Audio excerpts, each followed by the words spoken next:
In this video, we're going to go through the structure factor calculation for a body-centered type of structure.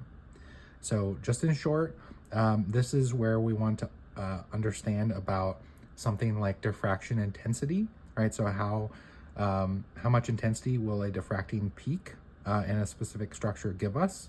We can do the structure factor, which is one of the considerations for intensity.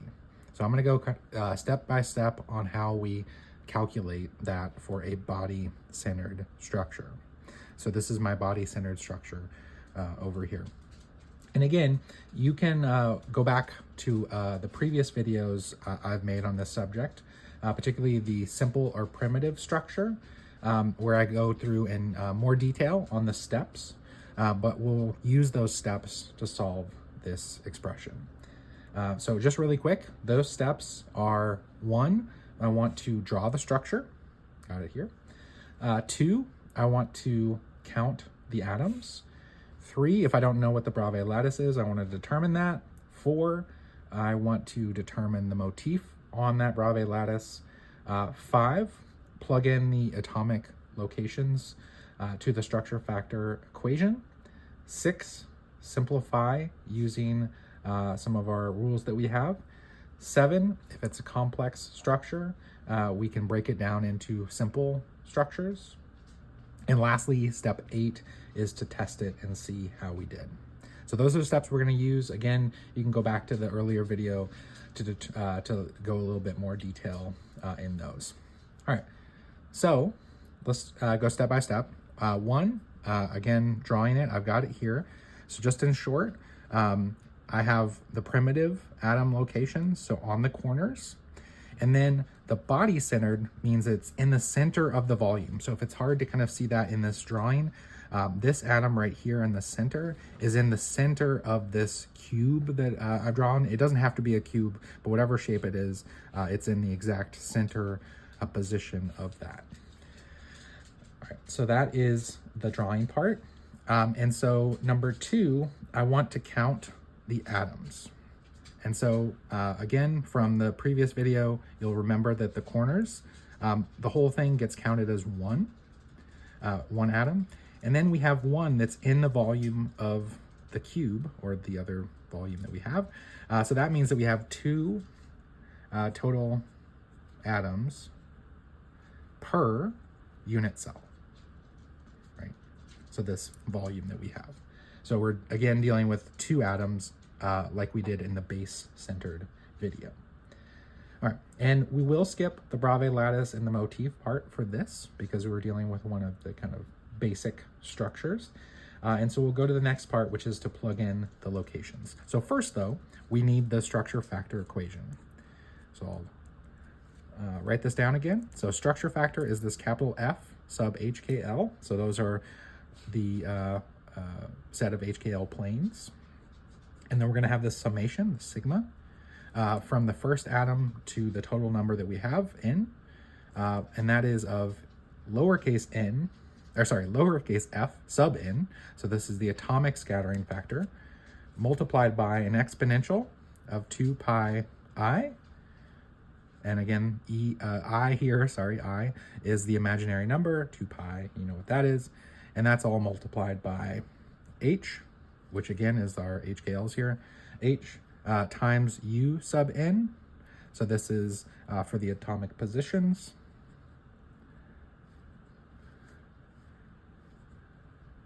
So we have h times u sub n plus k times v sub n and plus l times w sub n. So that is our atomic positions are in un, vn, wn. Those are the atomic location. So essentially the point coordinates for whatever atom that we're talking about over here. All right, so we need to do this for our 2 total atoms that we have. And so I'm going to rewrite this here. So we are going to have F out front. So I'll just kind of factor that out, and then we'll deal with each of the terms separately. So the first one, and this is the same one that's in the last 2 videos, is the primitive position. And so again, we're going to use the 0, 0, 0 for that. So that means that we have E 2 pi I multiplied by, and then u, v, and w are all going to be 0. So that means we have h times 0 plus k times 0 plus l times 0. So again, this whole thing is going to go to 1. And then we need to know the second term. So here, as again, the exponential to 2 pi I. And then here, we're going to have h times, and then we need to know what those point coordinates are for our second point. And again, this is the body-centered position, the one right in the center. And so since it is right in the center, how you're going to be able to find that is by going over half the distance in the x direction, half the distance in the y direction, so this direction over here, and then up half as well. So this is going to be the 1/2, 1/2, 1/2 point for this. So that's going to be 1/2, 1/2, 1/2. So maybe I'll write it over here just so you can see a little bit bigger. So we have a primitive position of 0, 0, 0, and we have the body-centered position I can write as 1/2, 1/2, 1/2. So this is a 2. So that's what we're going to fill in here. So we got h times 1/2 plus k times 1/2 plus l times 1/2. And so I'll close the brackets. So those are my only 2 terms. So those are the only ones I have to write. And so again, this whole thing is going to go to 1. And so that leaves us with the second one that we can simplify a bit here. So we got 1 plus, we have the 1/2, 1/2, 1/2. So since they're all 3 1/2s, what we can do is we can factor that out, right? So if we factor out the 1/2, you'll see that we also have a 2. So 2 times 1/2 equals 1. And so we can rewrite this a little bit more simply as pi I times, and then h plus k plus l, right? So that's going to be a more simpler way to write this second term by factoring out the 1/2s, getting rid of the 2 here, right? So this is effectively the structure factor expression for body-centered. And so that could be body-centered cubic or any of the other systems. And so this is probably as simple as we can get it. So we plugged in, right? So we plugged in, this was step 5. And then this was essentially our simplification here. So this was our step 6 using that. And so we're going to skip the complex step for complex structures. And so we'll go straight to step 8. And so this is to test it, right? So we can look at this expression and see what we have. So here's again where we can find a reference that has some what we call extinction rules and use those to test it and see where we're at. Body-centered is a very common structure, and so this is usually pretty easy to find. So what you'll find is that this is all going to be based on the types of HKL values we have. And since our simplification, again, I'll rewrite these over here, we had E times odd to the power of an odd number times pi I.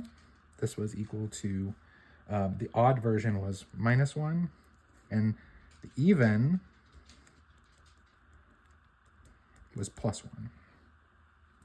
So we want to essentially know when this whole term is going to be even or odd, right? And so that's where you'll see that there's essentially 2 different ways that we can look at this. So when we have the sum, so essentially this sum is even.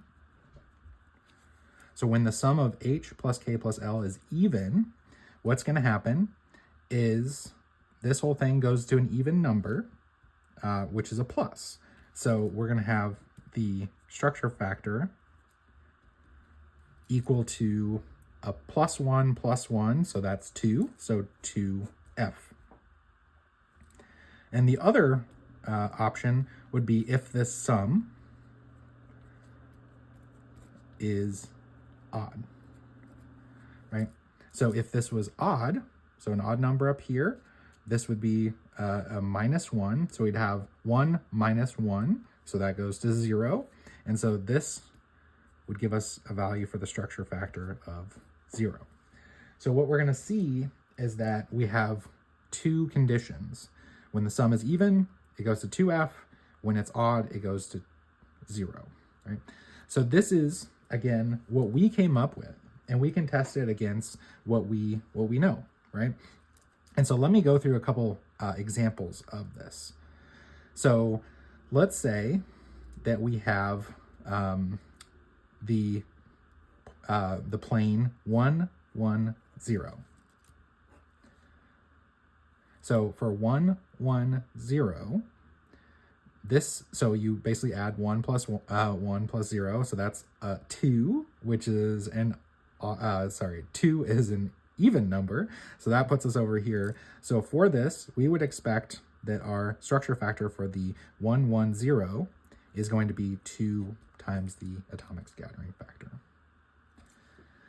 So let's do another example where we have 1, 0, 0. So for the 1, 0, 0 plane, that would be 1 plus 0 plus 0. That is an odd number. And so that puts us here as the 1, 0, 0 equals, the structure factor for the 1, 0, 0 plane equals 0. So this is actually what we see. This is, in fact, the structure factor for body-centered. And so when the sum is even, we get an intensity, so 2F. And then when it's odd, we get 0 intensities, or the structure factor is 0. So this is what we actually see. And so you can compare this to the extinction rules and see that we get this. So what this tells us, again, going to this, is that if we're thinking about a plane like the 1, 0, 0, so that is, again, one of these kind of faces on the cube. If you're looking at the cube here, that would say that when we see that 1, 0, 0, we are going to have 0 for the structure factor. So this, in essence, means that the intensity is usually 0, right? So we don't see that diffract. So that's an interesting thing here about the body-centered compared to something like if you go back to the simple cubic, you would actually see the 1, 0, 0. So one other thing I want to mention. So we have something like the 1, 0, 0. We have the intensity of 0. So let me put another hypothetical for this body-centered. So let's say instead of the 1, 0, 0, you want to look at the 2, 0, 0. And you might ask yourself, what's the difference, right? So if we are talking about the 1, 0, 0, right, that is effectively this plane over here, right? So that is one of the faces of the cubes or whatever the volume is. And when we have the 2, 0, 0, this is what we would refer to as something like the half plane, right? So it's effectively a plane here that kind of cuts through the middle like this, right? So what this says is we're looking at this 2, 0, 0, so this kind of half plane that we're drawing in here. So if I do that example and I go through and I add 2 plus 0 plus 0, that's going to be up here on an even, right? So we're up here. So that means that the intensity for the 2, 0, 0 plane is 2F. So in reality, what this does is that for diffraction of a body-centered type structure, we don't see the 1, 0, 0 plane, so we wouldn't expect to see this diffract. However, you do see the 2, 0, 0. And if you kind of go back and look at the fundamentals here, what that means is that the presence of this atom right in the center kind of distorts the diffraction that we see and the constructive and destructive interference. And it means that this diffracts, but this one doesn't. So that's just one consequence of this that we see.